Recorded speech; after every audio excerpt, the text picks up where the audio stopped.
Welcome to the Get Published podcast, sponsored by Brodie Consulting Group. To get more information about our coaching, publishing, executive ghostwriting, and podcast production services, go to getpublishedpodcast.com.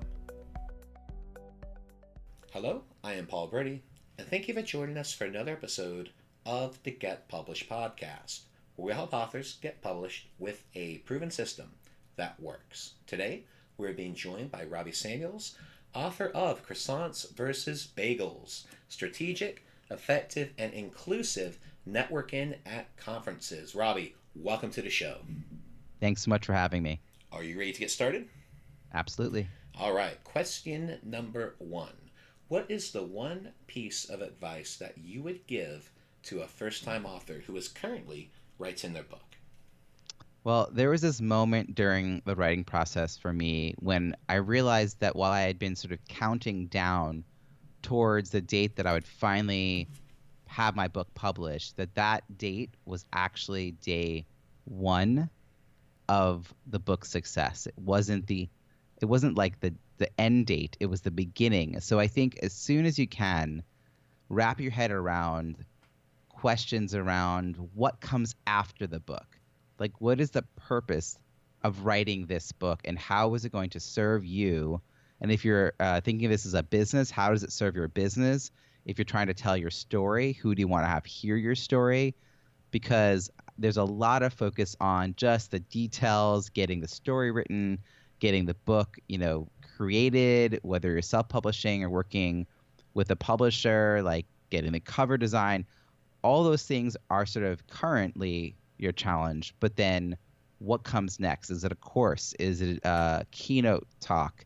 How do you reach more people and have more of an impact? And I think when I had that moment, it really solidified for me why I was writing the book and why I wanted the book to be successful.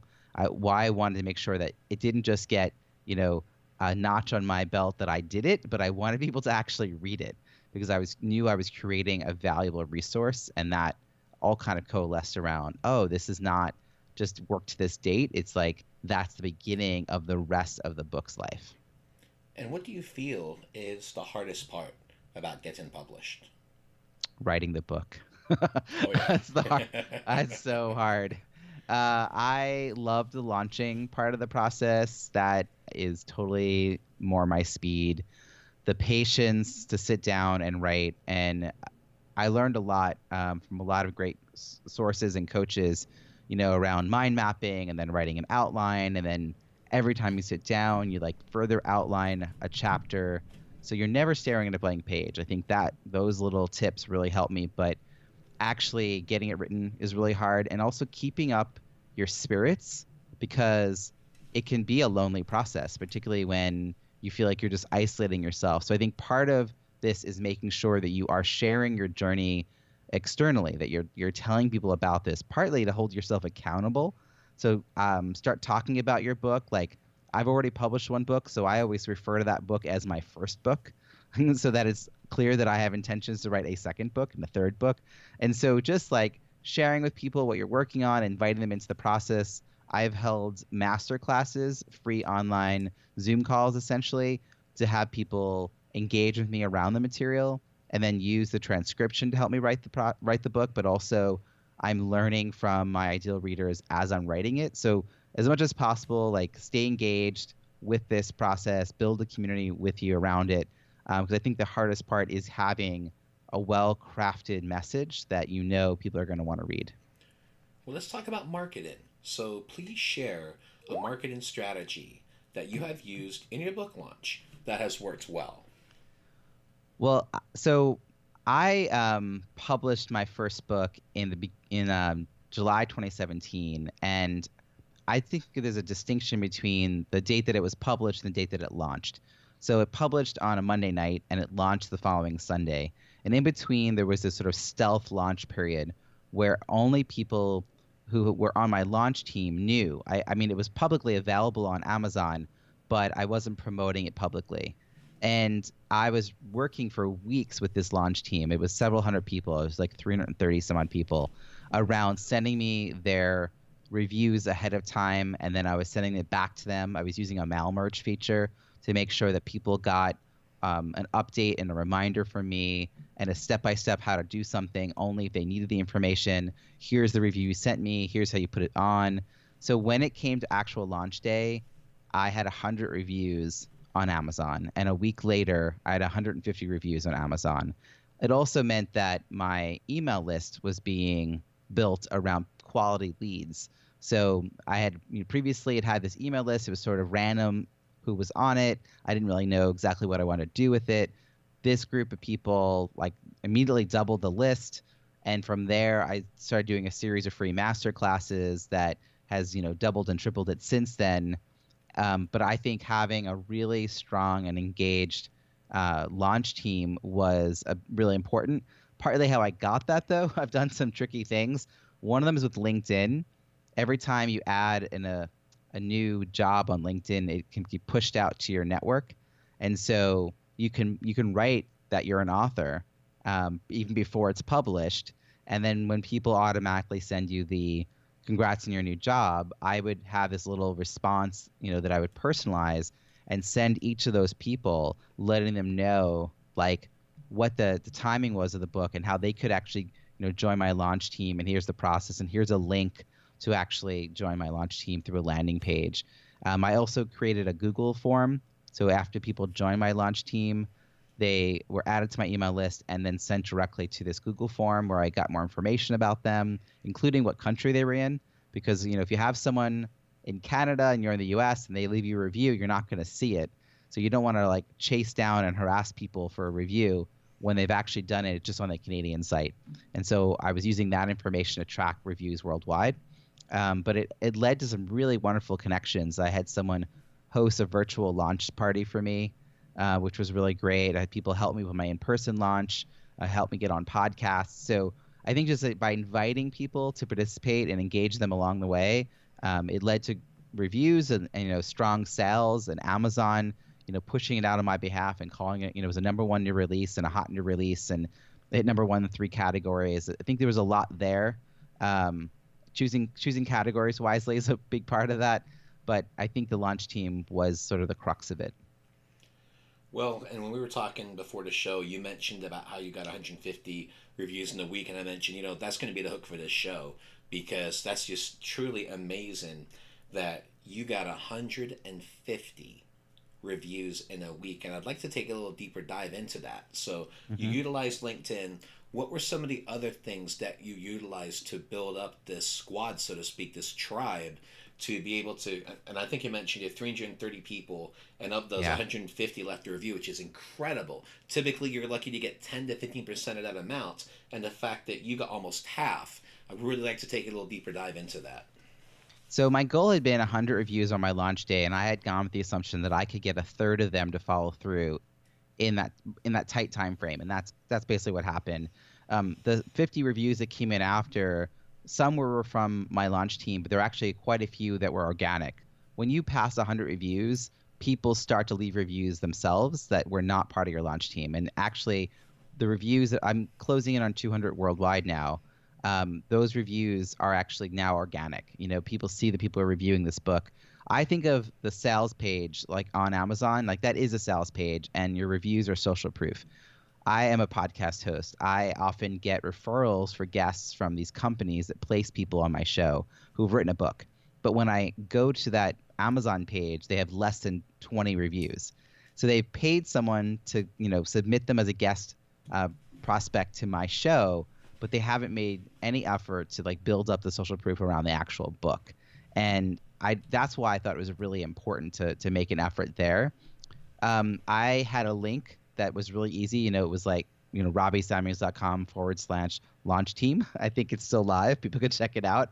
And it was a way that everywhere I went, I put, dropped it into Facebook groups. I made a business card. I went to a conference and I handed it out. It was like, picture my book on one side, how to get a free book on the other. And I was giving away, obviously a review, a copy ahead of time electronically, but I was also making my book available for $0 and 99 cents and then $1.99 sort of sequentially over the week or two when it first started as an ebook, so that I was really encouraging people to get a verified review. That was very important to me. And then my paperback came out 6 weeks later. And when it did, a lot of the people who had gotten the book either for free or 99 cents went and bought a paperback, which helped my ranking a lot because that was 2 sales for Amazon's algorithm. And part of it was also spreading the sales out, so it wasn't just all in one day.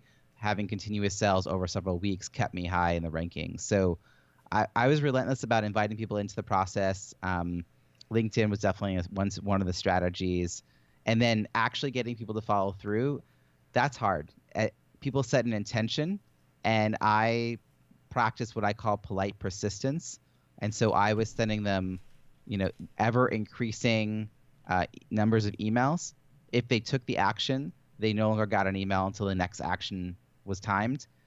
So if you sent me a review right away, you didn't hear from me for 3 weeks. But if you didn't, you kept hearing from me every few days until you either took the action or it was time for the next action, which was posting the review. I tried to hold people's hands through the process. And I know that if I set an intention to write someone a review or do any kind of favor, it will stay with me. And if I don't get to it, I'll start to feel bad about it. I'll actually start to avoid that person, right? Because you're like, I'd said I was going to do this thing. So in my mind, I'm just there to help people follow through with the intention that they set when they join the launch team. And some people went above and beyond, and some people just wrote the review, and that was fantastic. We appreciated all of their involvement. How many emails did you end up sending out typically on average to get someone to leave the review? How many points of exposure, so to speak, did you need? It's a fantastic question. I mean, it really varied, but there was like a 3 week period where it got ever more intense. So they got the review copy electronically as a PDF, and maybe twice that week they got a message, and then the following week 3 messages. The week of the leading up to the launch, they got probably 6, including 2 a day for Thursday and Friday. Now Friday, Saturday, and Sunday, I actually was out of town.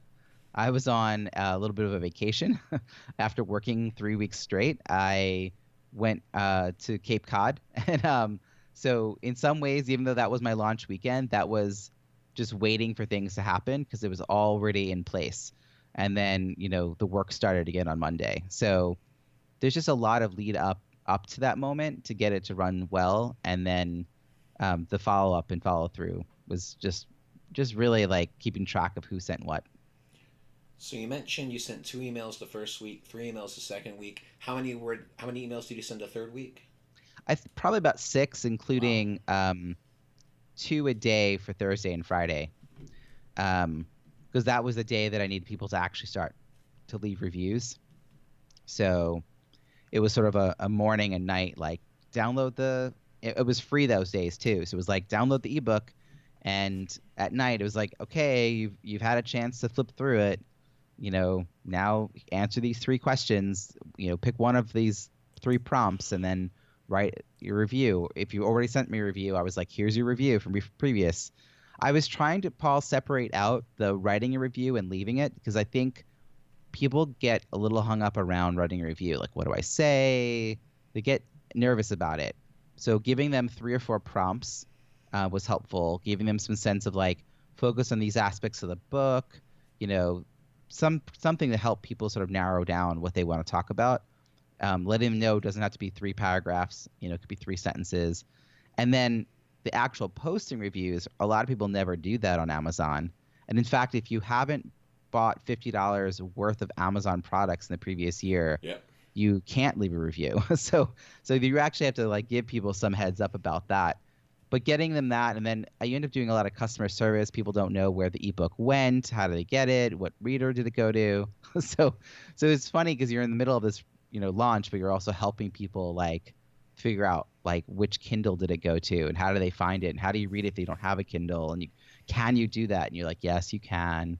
So So how so did it's a you bit of a educate people process. with that? Because I've noticed we've always had that challenge with launches. So how did you combat that question? Do you send them a guide? Do you send them a screen share? What did you do to show them how they could actually utilize the Kindle and how to do it for those that aren't too, let's just say, technology savvy? Yeah, I mean, I had like step-by-step screenshot, like this is what you do for certain aspects of this, um, or like here are the 5 steps to leave a review.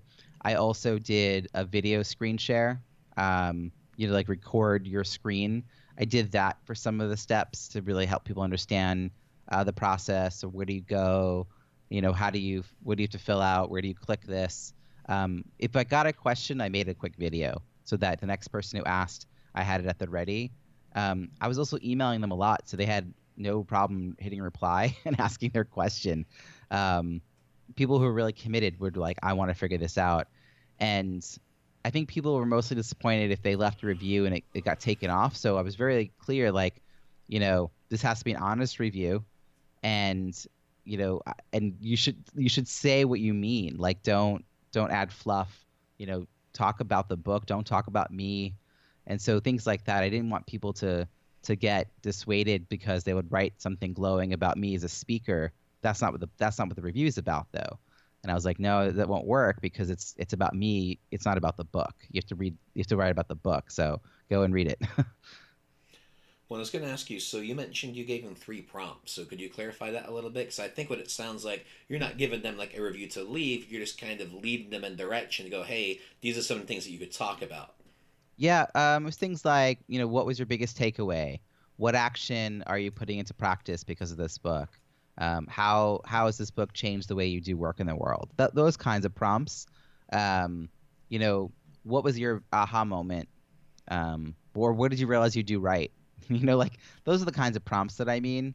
Like giving them, they just have to answer one of those, and that would be a good review. Like this book made me think differently in this particular way, and because of that, I'm doing these things differently. Like that. That's informative to a prospective reader, and that's what you want reviews to be.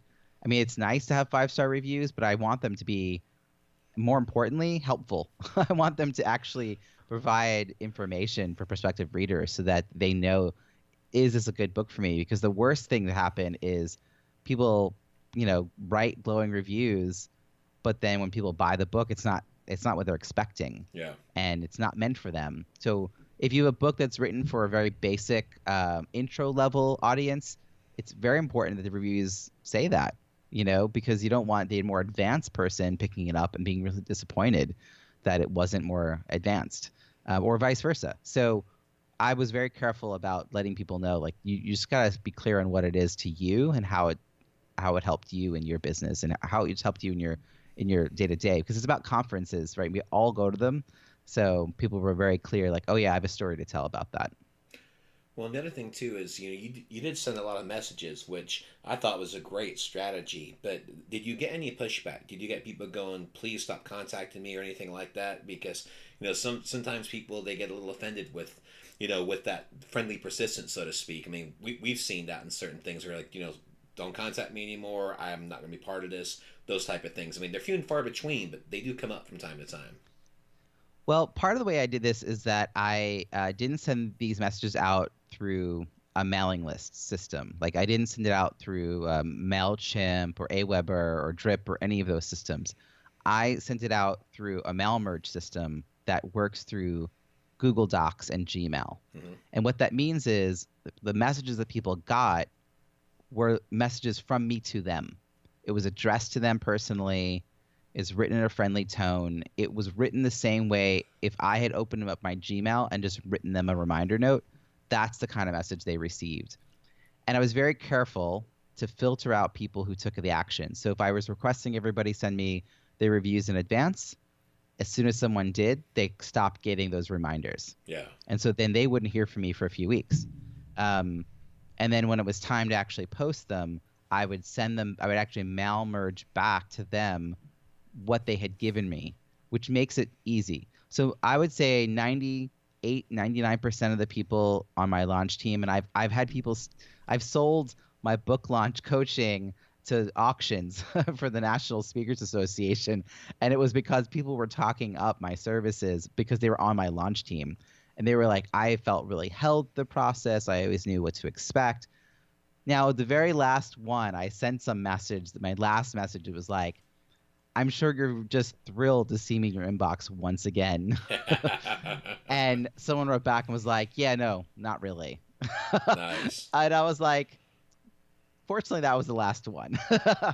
But I'm thinking they set the intention to be on the team. Again, I had people also fill out this Google form.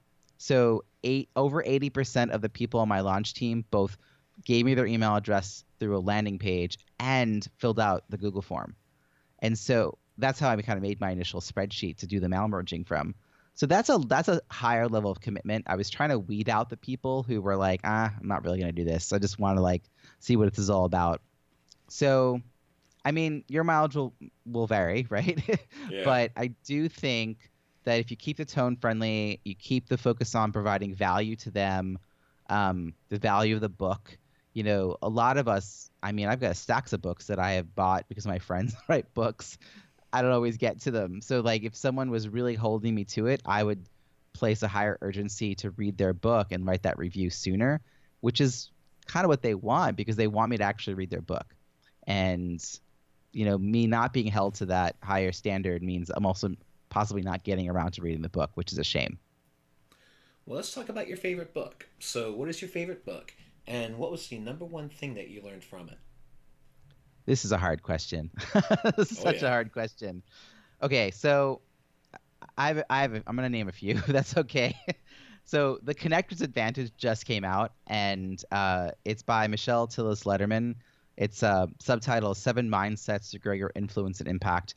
And I actually was profiled in this book. She interviewed dozens of connectors about what they do. And what I love about this book is how she emphasizes that you don't need to be an extrovert to be a good connector, and that a lot of great connectors are introverts. And I think a lot of people miss that message, and I think it's a really important one. But she just has some great stories in there. And another one that just came out and just became a Washington Post bestseller is Limitless, which is by Laura Gassner-Otting. It's about how to ignore everybody, carve your own path, and live your best life. And I just had her as a guest on my podcast, and she's just phenomenal. Like, just lived a great life, so uplifting, just really getting people out of their own way, which is really important. And this book is on fire, and I think everyone, like, no matter where you are in life, could really benefit from it.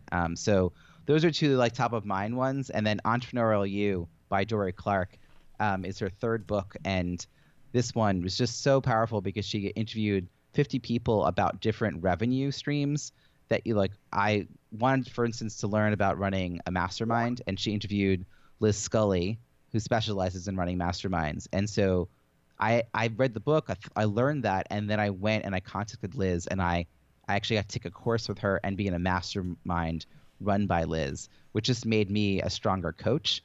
And so having books that lead you to take real life action, that's what I'm always looking for. And for a final question, what is your favorite quote and why?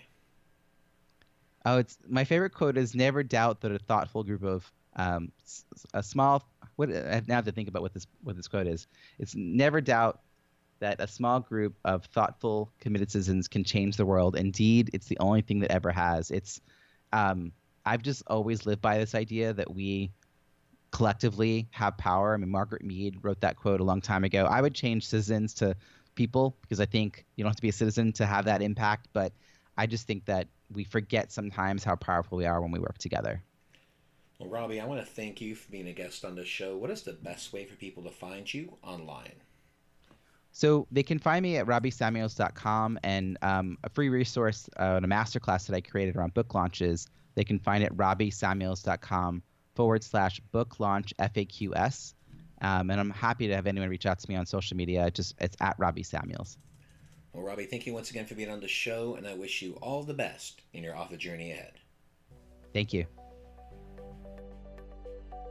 Thanks again for joining us today. To learn more about how you can be featured in our brand new Get Published business book, go to getpublishedpodcast.com.